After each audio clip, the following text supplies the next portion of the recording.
hello to everyone again, and welcome to our Common Grounds Community System Building webinar featuring Catherine Lindroth and SummerCollab. My name is Leslie Gabe-Swanston. I'm the Director of Program and Systems Quality at the National Summer Learning Association.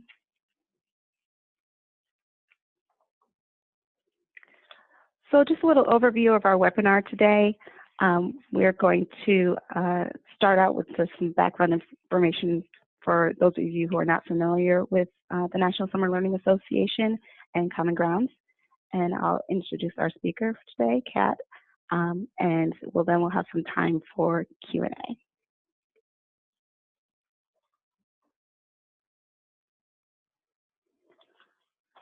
As we're going along, please type your questions into the Q&A box, and we will, as I said, we'll have some time at the end to answer those.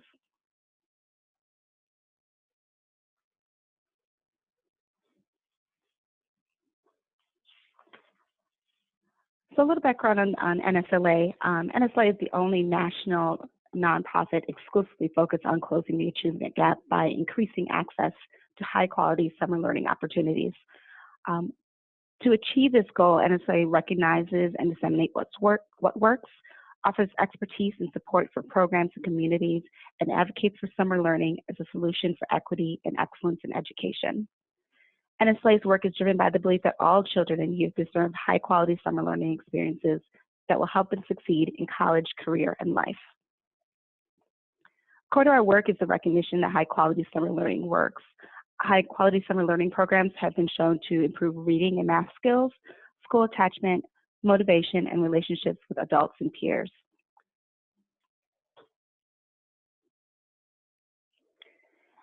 NSLA offers in-depth guides and resources and can provide customized technical assistance, interactive training institutes, program quality evaluation, and community landscape assessments. The Common Grounds peer groups are an intersection of our program and systems quality work. It's a way for us to continue to disseminate and generate awareness in these areas by offering strong interest-based content. Currently, we have 4 groups, one for early literacy, middle grades and older youth, system building, and policy. It's our hope that these groups will provide regular briefs on relevant research, best practices, and program spotlights.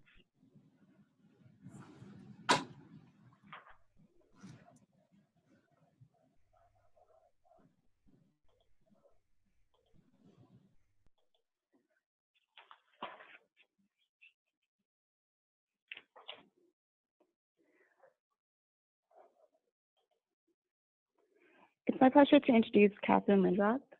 Kat is the founder and executive director of the Summer Learning Collaborative. Building up her expertise and experience as a manager in the Delaware regional office of Teach for America, Kat founded the SummerCollab in 2014 as a way to connect tutors to summer programs. Today, SummerCollab partners with community-based institutions and schools to get kids excited about learning through extraordinary summer programs. They make precise capacity building investments in each of their partnering sites in the form of leadership coaching, specialized personnel, staff training, technology, and curriculum. This ensures collaborative camps are equipped with the resources they need to implement best practices proven to transform educational outcomes for students.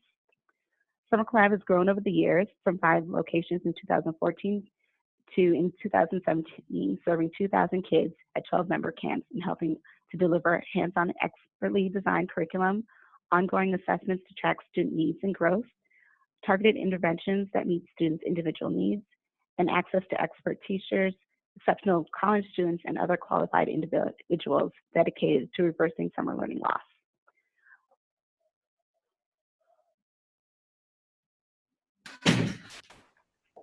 The SummerCollab was a winner of NSLA's Excellence in Summer Learning Founders Award for their systems building work in 2017. So with that, I will hand things over to Kat. Thank you so much for that introduction, Leslie, and for all of your support at NSLA. Hi, everyone. How are you? I know you can't, maybe you can answer back. I am going to just spend a little time talking about our have you seen Lou? Yeah, he's in our model. And what we do here at Summer. Well, I made this thing. He asked me to help. It sounds like some folks are not on mute, so I just want to make sure that they know that there's sound coming through. But in any event, I'm here to talk about SummerCollab, our model, our story, and our learning, and hopefully just have a really interesting discussion at the end about perhaps how this resonates with others and how this resonates with the work that you all are doing nationally. So let me get started kind of with the end in mind, and then I'll work back and share exactly what our model is and how we got there. And I'm having a little trouble clicking. There we go. This is information I'm sure folks on the call know all too well. At the NSLA conference this year, I feel like Monique put it really well, which is summer is the most unequal time in America. That is certainly what gripped me 7 years ago when we started this work, really just seeing firsthand how the achievement gap is widened massively in the summertime. And I was working for Teach for America as the director of community impact here in Wilmington, and our teachers were really struck by this statistic and wanted to get more involved in supporting existing programs like the Boys and Girls Clubs, like the Latin American Community Center, West End Neighborhood House, local community agencies who have a high volume of kids already. We wanted to provide additional supports in these areas where there were a critical mass of students of low income and provide meaningful supports to them to try to turn back that dial. Our effort began trying to reverse summer learning loss in these spaces and, in fact, work to see growth. That's where we began 7 years ago, and I'll share with you a little bit more about our journey. But if you glimpse forward 7 years, what we've been able to accomplish is statistically 86.5% of our campers reversing summer learning loss, 40% of our students showing more than 3 months of growth. And what that breaks down to is 9% of our campers growing more than a year, 66% of our campers growing overall. And you can see the breakdown in terms of what that looks like in literacy, as for sight word recognition, vocabulary, and phonics. We're definitely proud of these literacy results, but we are not a literacy program. We are actually a capacity building program, and literacy is one dimension of what we look like, of what we look at. We strive towards making existing programs become world-class programs. We always tell agencies as they enter our network that this is definitely going to be a hard road, and you're in our network for 5 years when we work with you. And at the end of 5 years, people should be wanting to get on a plane from California to jump and see your program and what you're doing. And that's the road ahead, and that's what we're striving towards. And that takes a culture transformation, a strong vision, staff performance measurements, staff performance structures, huge investment in personnel and training. And I can talk more about how we do that in just a bit. But as I said, the result is we're not just looking at literacy, we are looking at sense of self, and we are looking at critical thinking. So by the end of the summer, our kids are growing in self-efficacy and emotional regulation, and they're growing in critical problem solving. We use the terminology at CoLab, productive struggle.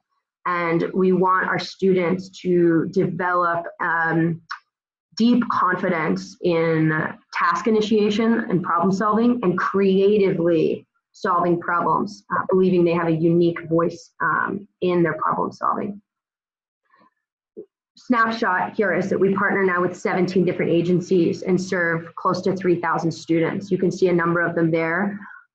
Close partner of ours is the Boys and Girls Clubs. We work very closely with a number of them in a collaborative partnership, as I said, growing the focus on learning and growing the focus on high-performing academic outcomes. So how do we do it? Our model breaks down to a couple of core areas. folks actually apply to enter SummerCollab the year before they engage in our services. So right around May, we alert programs that they are in the application pool of SummerCollab, and we will send our evaluators into their programs, and they're looking to build relationships with leaders, they're looking to build relationships with staff, and overall evaluate on our rubric where the growth areas might be. And truly, we're looking for an orientation towards learning and leaders who really want to strive to make their program and take their program to the next level. At the end of the summer, our programs, every single program that applies to SummerCollab sits down with us, and we do a 360 evaluation, which just simply means looking back at our evaluation, at how they self-assessed, and we're looking at specific capacity areas of improvement. That might mean their behavior system, that might mean their staff performance practices, it might mean expectation setting and culture. And we really are looking at orientation to learning. And for us, we're looking for camp leaders who are interested, as I said, in really changing the game for their kids and their staff. We'll then welcome new members into the collab in the fall, and our programming gets started in November. And what we do is offer essentially a consultant, or we call them a coach. And every camp in our network gets a coach who works with them. Essentially, the expectation is they're on the ground in their camp every other week in planning meetings. And they are working on, first vision, mission, goal setting, expectation setting, designing the trainings, redesigning the schedule, making sure there's a reading intervention focus, making sure our curriculum can get executed in their camp day. They work side by side, they roll up their sleeves. They do work in between meetings for the camps, with the camps, really develop an entrenched partnership. The reason we do that is because we know that sometimes many of the people running summer camp can be wearing multiple hats during the year. And we essentially offer that reminder in the fall that we have to start planning camp now. And here are the different things that we need to be working on right now. So we keep everyone accountable to different schedule around summer camp planning. And we also offer that different lens of support, right? Having that external observer say, hey, we've used that same schedule every year for the last couple of years. What if there are different ways we can look at our transition? And maybe morning meeting can look a little bit more like this. And maybe let's relook at our arrival time and how that's setting culture. It really gives a second set of eyes that can help in a really encouraging way think about redefining the norm for camp and setting that bar even higher and higher and higher every year. Our camps, fundamentally, when you're in the collab, we invest in staff and additional staff. Our observation has been often camp organizational structures look like a camp leader, sometimes a deputy, just sort of a second in command, and then a lot of camp counselors. And what we found is in this model, it does not allow for a great facility with feedback. And it makes it really stressful on the camp leaders. You all probably can relate to this story, but it makes it so that the camp leader can walk in and be fielding every question from, all right, this parent needs this right now, this counselor forgot, this counselor called out, where are the supplies for this? And, oh, I forgot my curriculum binder, what do I do? And so often when the camp leader is fielding all of these different things at once, it makes it really hard to keep their eye on the big picture and their highest priorities. So what we do and what our coach really focuses on early on is helping our camps think about their organizational structure and true delegation. Many of folks, when they enter collab, are used to being the only person doing it. and they're not used to delegating. It actually feels like therapy sometimes when I was like, okay, now who else can you delegate that to? Is they're not used to having other people to delegate to because it's often fallen on their shoulders. So we get our coach in there and they think about org structure and they think about what their needs are. And we have a menu of personnel that they can choose from. And we've refined this menu through the years. It's often shifting slightly between the years. Right now, it's a program dean, which is essentially a second support deputy, someone who's supporting the academic focus and the systems that underpin high quality learning environments. We offer a behavior dean, which is the idea that they need additional supports in terms of executing a high functioning behavior system, as well as supporting with tier 3 behavioral challenges that kids may experience. We have reading specialists who help implement our reading program for the kids on site, as well as the targeted reading intervention for the kids who are several years behind grade level. We offer reading core members who are AmeriCorps members who provide one-on-one and small group reading for kids who, as I said, are vastly behind grade level.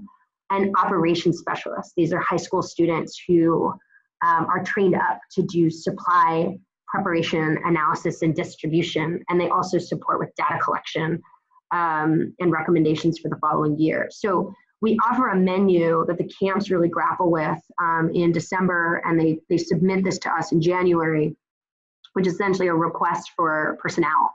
And what then Collab does for the next several months is we are just recruiting talent for them. We are recruiting teachers, we are recruiting high school students, we are recruiting college students, and we act as a centralized talent pipeline that camps can select and interview from. So they don't have to go out there and make that relationship with the college or the school district or the private school. They don't have to do any of that. They just have to log on to our microsite and search for, do you want someone STEM focused? Do you want someone with experience working with students? Do you want someone who has an athletics background? And they get to interview these folks and ultimately make an offer to them through our site. So Collab at base, what we've learned is one of the biggest capacity needs confronting existing summer programs today is high quality talent. And we have organized ourselves in such a way where we are that talent pipeline. And then, of course, we support with training on a massive scale. This year, we will train up 250 camp counselors from across the state. And our focus is on trauma-informed responsiveness and high-quality facilitation and engagement skills. Our counselors need that extra support. We do tend to double down on year-round staff. So when folks have an after-school and summer program, we're really interested over the course of the spring in training up those year-round staff members. We find they're the tipping point for culture in terms of driving the transformation that camp leaders want to see. We meet with camp leaders with multiple touch points with them from November forward. They come into our innovation space once a month for 2 hours. We work together collaboratively on things that range from your training plan to your staff selection model to resetting your culture. And then 3 Saturdays throughout the spring, folks come in and we have experts who are helping them through a transformation towards becoming trauma responsive. As I mentioned, we serve nearly 3,000 kids, all of which are low income, and a high percentage of whom are struggling with trauma. And the final thing worth mentioning here in terms of our model is our assessment. Many of the camps that we work with do not have the infrastructure to meaningfully assess for things like literacy, sense of self, and productive struggle. And so much of what we do is support with this testing and provide this evaluative framework.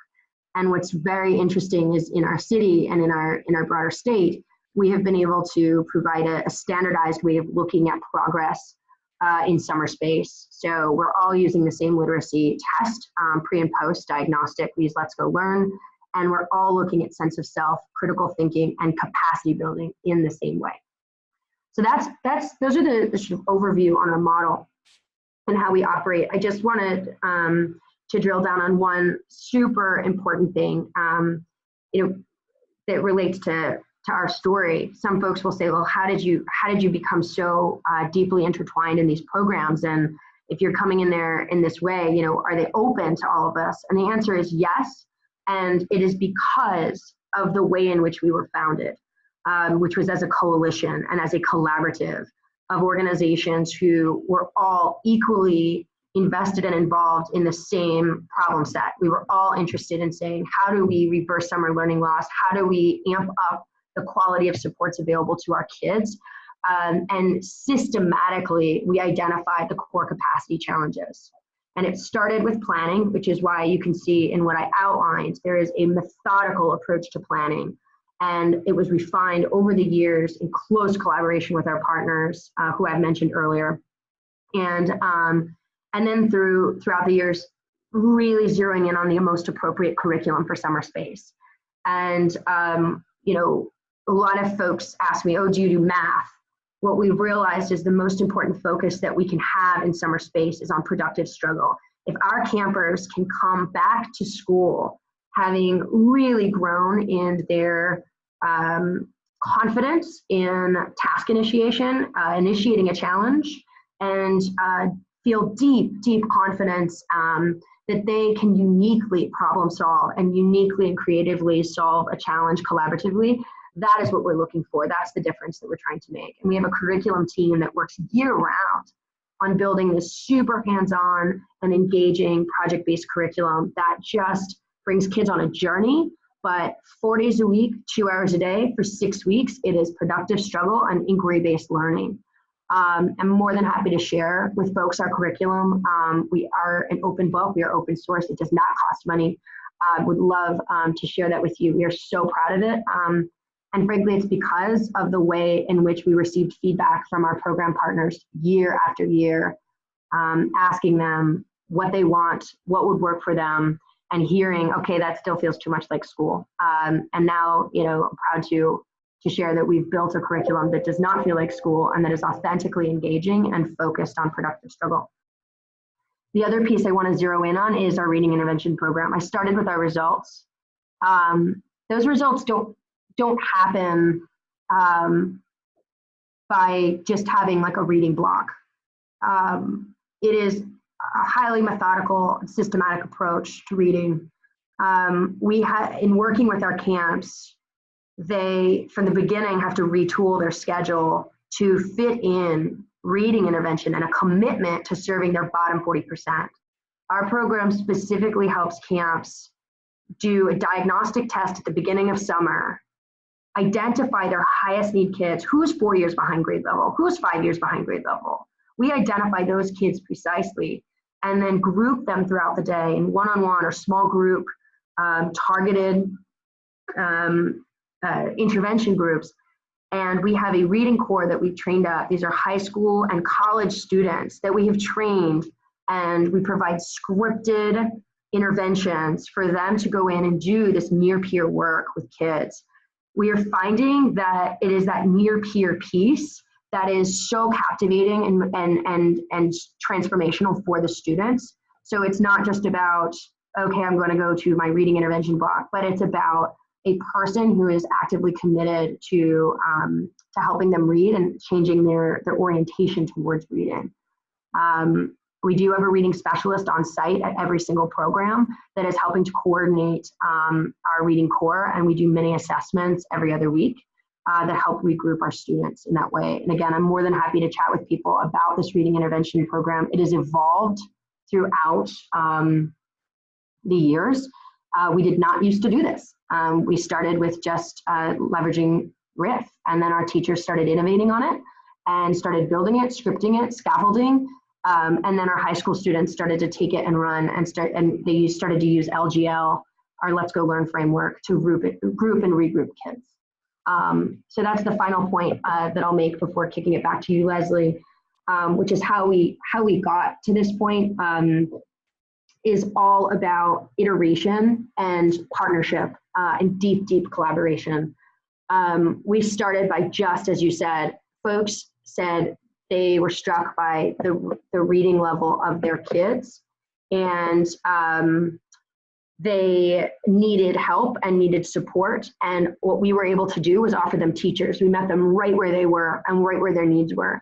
And then collaboratively, we analyzed the root causes that were holding back some of the capacity needed in camps to drive academic gains, and systematically started solving it together. And what that looks like is literally sitting down with your leaders at the end of the summer and hearing from them what worked, what didn't work. I mean, and it can feel excruciating sometimes to hear everything, you know, pulled apart, but the commitment is to making it better every single year and making the bold decisions to change our service provision every year with a constant pursuit of excellence.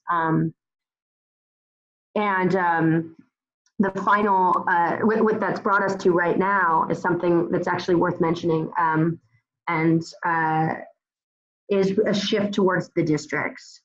What we've learned is, while we've been investing in these community centers over the past 7 years, we were investing in community centers and capacity building from community centers. Why? Because that's the critical mass of students are in these community centers, and these places have been serving low-income kids for a long time. And so the partnership was with them. And then we started to see that these community centers are obviously part of a district. And wow, what if we could zoom out and build a summer learning system in partnership with the district, connecting district leadership to the community centers, breaking the silo between community center and school in a methodical way. So now what that looks like is principals in the Red Clay School District and the Colonial School District here in Wilmington, working to identify their students who are in the red, who are right about now getting identified by the school as being kids of particular high need. We are identifying the highest, the farthest behind, the highest need students, and they are targeting for us exactly where, they're targeting for us the students, and we work collaboratively to get them K to 8th grade into our centers. The focus of middle school is super interesting and worth noting. We've built something called Tyler's Camp in partnership with the Salesianum School here in Wilmington. And actually they're kids who helped us build this. And I should say, in the legacy of Tyler Brown, who sadly passed in his senior year, this was built as a middle school academy because there was an unmet need there. And we pooled our resources. All the community centers will send their middle school kids to this centralized academy, which we call Tyler's Camp. And so we're able to pull them off site, which is this huge strain off the camps. And we are able to bring artists, athletes, coders, animators, technologists, everything from wrestling to field hockey, and high quality curriculum from the Exploration School. We're able to create this really like utopic middle school environment. And we invite kids, so you'll see these academies of 200, 250 kids coming together. About 60% of them will come from the district, and the other fraction from our partnering camps. And they're there right in the same place at these campuses. And we're building back into the 4th and 5th grade academy level. So at the district, they'll have a K to 3rd grade community center focused on reading, high intensity reading, 4th and 5th grade academy, and a middle school academy. And what that does is it allows the district to have developmentally appropriate interventions for students and to max out the engagement level. We can, by having a 4th and 5th grade academy, the kids are more focused, the behavior issues go down, and we're able to target the curriculum to those kids. So you can see here, our approach with the districts is a summer learning system where community centers become K to 3rd grade hotbeds of literacy. Our 4th and 5th graders begin the work of self-exploration, and with middle school career exploration. I'm gonna pause there, and if there are any questions right now, and I'm interested to hear from you out there. And I know it can be a little awkward talking across this, not seeing each other, but would love to hear how this resonates with you, if it resonates with you. Does this align with your needs too? We tend to focus on reading intervention, talent, training, planning. Is this something that is a need in your cities too? What resonates, and what questions do you have? So if you have a question right now, you can go ahead and type that into the Q&A box.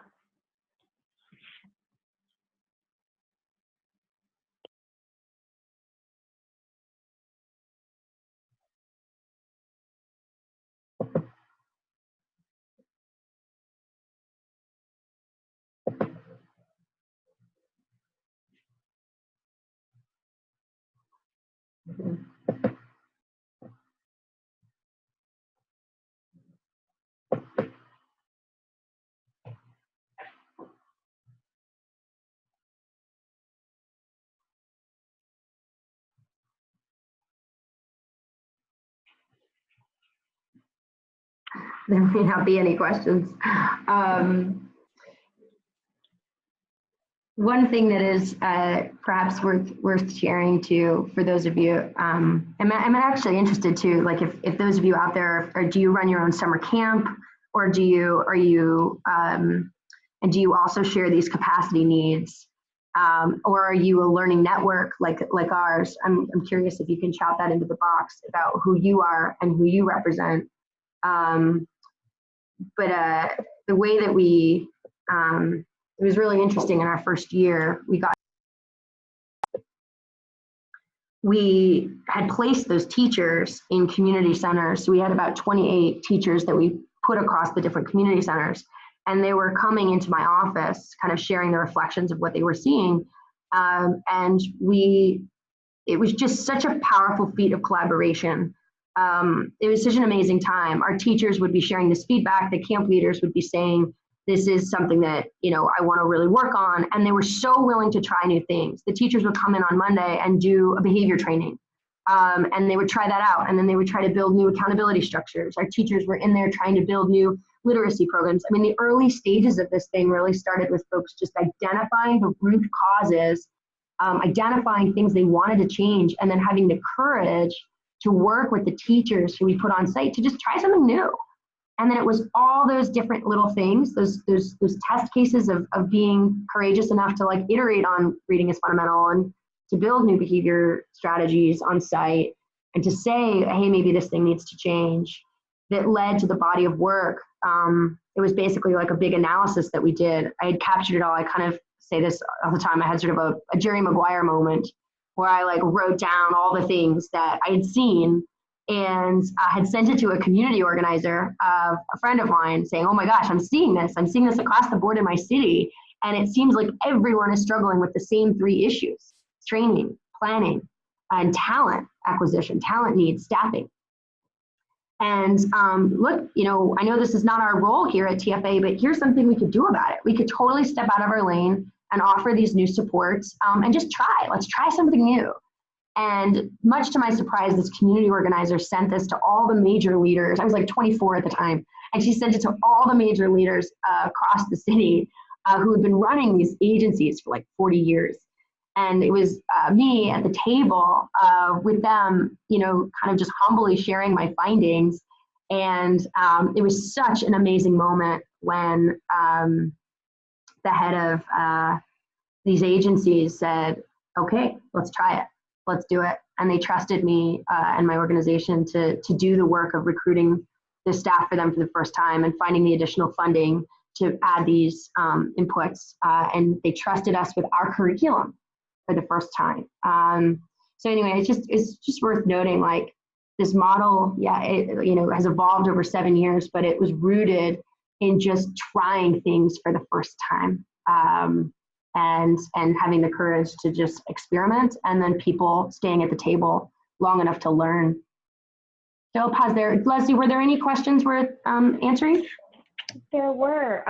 So we have actually one comment first.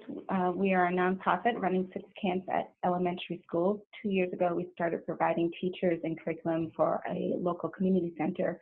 Finding talent is one of our greatest issues. And then the question, I see here, was one that I actually can ask as well. As you've worked to engage partners, what difficulties have you had?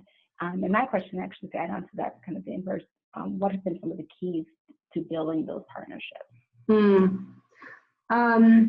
Yeah, so I'm hearing 2 separate questions. One is about partnerships, and the other was sort of about just talent acquisition, which is interesting. Dan, I'd love to learn more about that.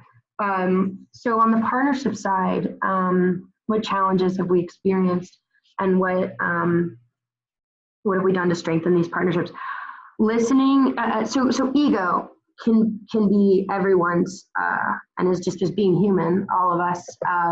Ego is a thing, and people do not often want to acknowledge that the way that things have been working maybe could be improved upon. And that even though on their own, maybe they do want that, but sometimes having an external person come in and notice it is really hard for people. And I would say ego is the thing that we've become sort of Jedis around a little bit and had to, because, you know, we get it. And the way that we have balanced that is really listening, and also owning when we make mistakes, and, you know, creating a culture of vulnerability, by sharing, you know, by allowing places, first of all, by ensuring that the community leaders that we work with get to share with each other vulnerabilities. It's been so important for them to see each other's needs. The moments, my favorite moments of leading this network are the moments where organizations who have been operating in a silo for a long time, that person, there's always that one person who's been having this on their shoulders for, you know, for years, just alone, just doing it alone, really. And that moment they walk through our doors and are like seeing other people who are like them, but in another agency, it's like the same person. And when they meet each other and they see, oh, wow, like I'm not alone. Hey, like, what are your tricks on the schedule? You know, what have you learned? Oh my gosh, I'm having that same staffing problem. I struggle with that too. And you know, I love those moments where we create this culture of vulnerability between the camps. And that, I think, has been super a point of engagement for partners, is just seeing this as not a transactional model between us and them and like what they get from Collab. It's much more about like what they get from each other and facilitating the construct of the context for them to be able to do that. Early on, a huge barrier to get around was the perception that we were going to be, there was a fear that an entity like ours might cannibalize funding. That was like a big thing. People were saying, oh, you know, what is this organization might take funding away from us. And what we found is it's like exactly the opposite. We bring about $1.5 million into community and summer space in our state every year now. And these, like, nobody in reality has experienced a funding deficit because of our existence. What's actually happened is we are bringing resources and talent and people and curriculum, you know, high value resources to precisely the issues that have been identified of need. So whereas sometimes at the nonprofit level, a lot of those resources can get absorbed and it can kind of dissipate the resources on the ground level that are sort of interacting and interfacing with kids. What we've done is made an argument of scale to say, look, there's 3,000 kids here that could benefit from this. And with that scale argument, we've been able to bring more resources to the table and add more resources actually to the bottom line, which is sort of one-on-one what kids are experiencing and getting. So yeah, anyway, so just to summarize, I think the key barrier in engaging partners was early on a perception that turned out to be false, that in fact I think was remedied in so many ways by the partners seeing deep and new value in working with each other and interfacing with each other. Yeah, I'm seeing from Dan, can you talk about how SummerCollab is staffed to handle training, recruitment, and planning? Yes. And also I can get at that question you said about sort of talent acquisition. So recruitment, I'll start there. So much of it is mission driven, right? So we get out there with, you know, high value, really well crafted like marketing assets, and we show up as a collaborative. It's not one organization, but it's saying like, look, if you care about education, if you care about serving low-income youth, if you care about equity, equality, if you care about social change, look, you should spend your summer doing this, because 2/3 of the academic achievement gap is happening as a result of cumulative losses in the summer. And you need to get on this train to help make summer smarter. And, you know, so leading with mission is what we do very well. And I think it's something that certainly galvanized high school and college students. You're right, teachers can be a little trickier. Many of them want their summers off. But that's okay, because the teachers that we are looking for to do this work are the teachers who are deeply invested in social change and equity in education. And those are the folks that we found like methodically don't stop, and they want to work in the summer. And frankly, they'd be bored 2 weeks into summer if they didn't have a summer job. We have found that the sweet spot, many people think that teachers will only work 4 weeks, half days. It's not true. High quality teachers who are mission driven will definitely work 6 weeks, no more than that. So we find it's very tough to get them to work beyond 6 weeks, but they will work full time 4 days a week for 6 weeks. And we are typically looking for folks we don't typically hire teachers to teach. An important thing for us to mention about how we recruit is usually we're recruiting people who are leveling up their skill set. So high school students for the first time are leveling up and learning supply distribution and data collection and analytics. Our college students for the first time are actually learning how to facilitate learning environments for kids. They're teaching. Our teachers are learning how to manage adults and executing on learning environments, and they're supporting with feedback to early stage educators, folks in college. So the important thing to realize about our model is that we don't hire teachers to teach. We're hiring teachers to grow as teacher leaders, and that's been greatly to our advantage. So that's a huge piece on the recruitment end. We have found just relationships with districts and in particular universities and the ed schools to be super valuable. How do we handle staff training? Super interesting. It's a kind of a village approach with feedback. First, we work as a collaborative to identify what the training priorities need to be for the year. So much of that is getting feedback from the camps to say what they're seeing on the ground, what their needs are. Then we're engaging with high value vendors locally, and we build a collaborative with them. And so we lean into their expertise. How would you design this? The camps need this. What can you offer to help build an arc of development? And so we actually work, seriously collaboratively with existing vendors and experts. Right now, what that literally looks like is sitting with the head of the Christina Cultural Arts Center, who is extraordinary with trauma-informed and culture development, alongside of Wilmington University's Family Studies program, alongside of Strive, How You Lead Matters, which focuses on facilitation and engagement.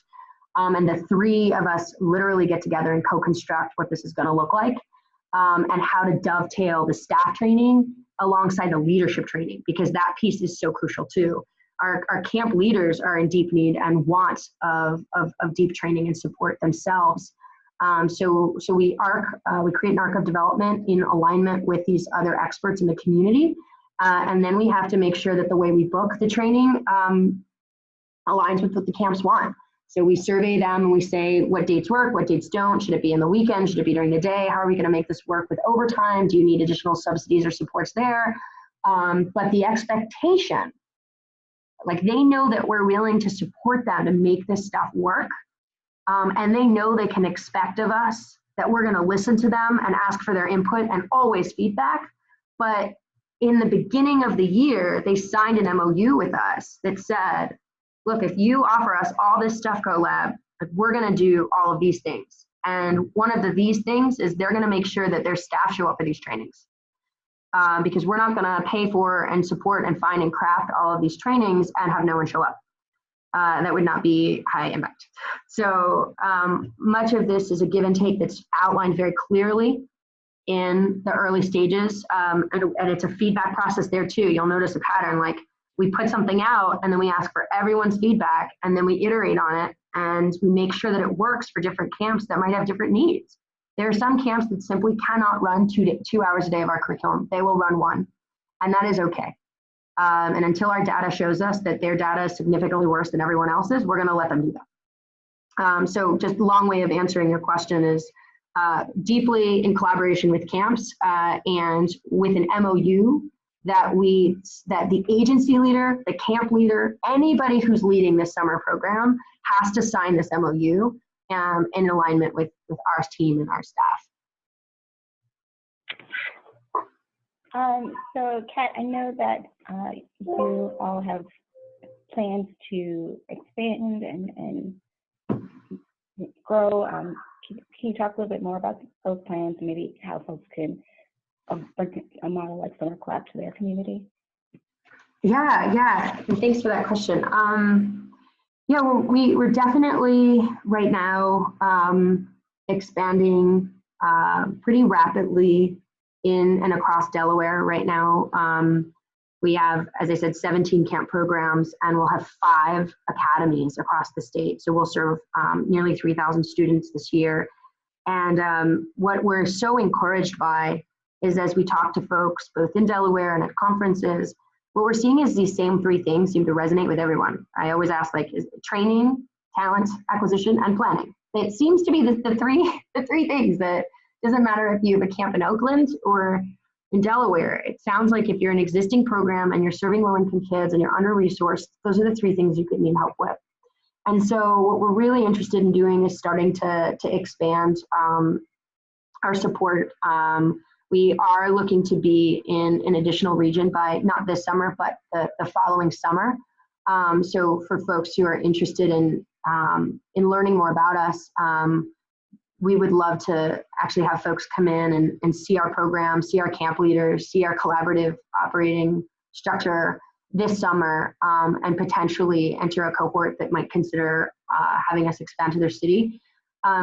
It will need, like, whatever that expansion city is, the way that we would like to do this would be by, again, through a similar organic process.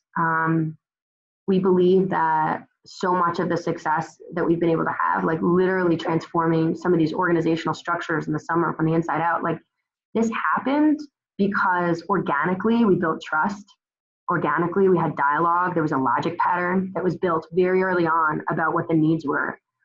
So what we'd like to do is offer a day-long session in the fall to anybody who's interested in exploring SummerCollab, where we could convene in a really dynamic, facilitated, fun, and engaging way leaders in your summer landscape. So who's already running summer programs, who needs help, whatever it is. If you have a city there are already people who are running programs in summer space, we would love to convene them for a day of just stepping back, hearing their stories, hearing what their needs are, and seeing if they have interest in this kind of collaborative way of operating. So we're offering kind of these full day Saturday convenings. So if you'd like to consider having us come to your city, basically what you could do is, we're more than happy to share resources now. So yes, I can show you the MOU and share that out, absolutely. And as well as any of the job descriptions and our curriculum. And in the summer, we'd love to have you here. We'd love to have you come see our programs. We'd love to have you see Tyler's camp and the way we operate. And then if you'd like, we would love to come into your city and just do a step back Saturday with some of the folks who are already in summer space. Great, thank you. So I was wondering if you could just kind of wrap this up. If anybody has any other questions, go ahead and type those into the Q&A box or the chat box. But to wrap this up, what would you say, Kat, is kind of one of the biggest benefits for using a systems approach, a collective impact approach to this work? Oh, great question. Precision. What a collective impact approach has done for us is first of all, it's allowed changes to happen that people could not have imagined 5 years ago. I mean, had I said, okay, 5 years from now, camps are going to totally transform their organizational structures, and we're going to have a massive network where we're going to recruit 250 people every single year, and everyone's going to have a shared curriculum and a reading intervention program that targets the bottom 40% of kids with reading corps members from high school, college. Like, no one would have believed me. Like, and I wouldn't have believed me. Like, that's not what we set out to do. What we set out to do was identify how to make high quality summer learning environment happen and to raise the bar. And what a collective impact approach did was it allowed us to zero in on the root cause and strategically analyze how well we were doing annually, and then to respond to it. So it was this iterative approach that allowed people year after year to say, you know what, we didn't like that curriculum. Let's throw that out and let's start over, and it needs to be more engaging. And it needs to maybe not be so, like, no worksheets. We're not gonna have worksheets. And okay, we're gonna change that. And so collab will look different next year. Okay, our reading intervention, our high school students really seem to be great with near peer work. We'd like to have high school students not just doing supplies, but actually doing reading intervention. Okay, we're gonna work on that. We're gonna build that for you, and we're gonna make it an AmeriCorps program so they get paid and have a college stipend. You know, we really didn't like having the way that the staff training worked last year. We really wanna focus more on trauma responsiveness because all of us really wanna learn how to do that. Okay, that's what the focus is gonna be on next year. So the collective impact approach created the framework for iterative learning, and the result has been precision at a massive scale, which is really deeply exciting for us. So I hope that answers your question, but I think it's really the iteration that has been most exciting, and as a result, the ability to get camps to make these like really courageous decisions every year. And just one small example is just like a year ago, everyone agreed that and it was tenant, like people were really scared about it. Like they were agreeing to do reading intervention for their bottom 20% of students. And they tried it, and it was something new, and they had to change their schedules around, and they had to figure it out. And we were there right there with them, figuring it out. And then everyone saw the results of the reading intervention program. I mean, I think you saw that slide very quickly, 75% overall growth, better growth for kids in the reading intervention program. You can't deny those results. And what happened was then the next year when we sat down with them and to talk about the future, we said, well, would you do 40%? Would you allow 40% of your kids? Let's figure that out. And they just have the courage now to believe that we're all gonna figure it out together. And that's what's exciting to me about the collective impact approach. That's great. Thank you so much, Kat. It doesn't look like we have any other questions, but so I'm gonna wrap things up. But I want to encourage everybody to take Kat up on her offer to come out and visit them, see in person some of the great work that they're doing in Delaware, and learn more about it firsthand. Some quick announcements to wrap things up. National Summer Learning Day is coming up, so you'll be hearing more from NSLA about that. National Summer Learning Day is going to be on July 12th this year. And our national conference is also coming up at the end of the year. It is going to be in Kansas City, Missouri this year, November 12th through the 14th. The call for proposals is open now, and the deadline for presentation submissions is Thursday, March 8th. And registration is also open, and if you could register by May 31st, you'll have the early bird rate of $475 for our conference. So really encourage you to join us in Kansas City. Also, if you're not a member of this group, our Common Grounds group, please go ahead and sign up for one or more of our groups on our website. You can use the link that is on the screen, or you can find a link to sign up on our website in the Take Action section. And as always, follow us on Twitter and Facebook to hear the latest announcements and updates from NSLA. And here's contact information for Kat. If you have any questions, like I said, you want to get in contact with her. This webinar was recorded, and we will be sharing out a link to recording slides and some of those resources that Kat mentioned. I will be sending those out to everybody as well. So thank you again. Thank you, Kat, for coming on today, and thank you everybody for joining us. Hope you found it informative, and as always, we will be in touch. Thank you. Thanks so much, Leslie.